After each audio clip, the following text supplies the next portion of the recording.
नासीन सिंध काबीना वधीक 43 बसूं ख़रीद करण जी मंज़ूरी ॾई छॾी आहे।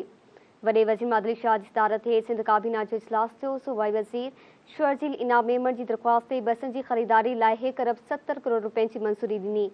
सूबाई वज़ीर सरदार शाह पारां कराची खां कींझर ऐं ॿियनि तफ़री माॻनि ताईं बसूं हलाइण जी बि दरख़्वास्त कई वई।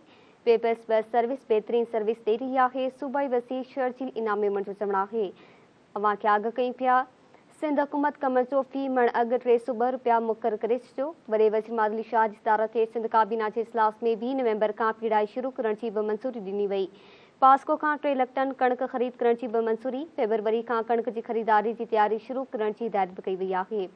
मकानी काउंसल्स लाइ मख़सूस सीटनि जी मंज़ूरी। औरतूं, नौजवान, फ़ौरियत हारी, अक़लियत मख़सूस माण्हू ऐं ट्रांसजेंडर शामिल हूंदा। ग़िज़ाई खोट बाबति प्रोग्राम जो कंट्रोल PPHI फाले कयो वियो आहे।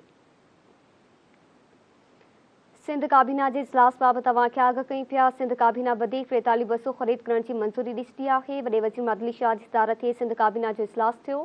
सूबाई वज़ीर शर्जील इनाम मेमण जी दरख़्वास्त ते बसनि जी ख़रीदारी लाइ 1 अरब 70 करोड़ रुपयनि जी मंज़ूरी ॾिनी वई। सूबाई वज़ीर सरदार शाह पारां कराची खां कींझर ऐं ॿियनि तफ़री माॻनि ताईं बसूं हलाइण जी दरख़्वास्त कई वई।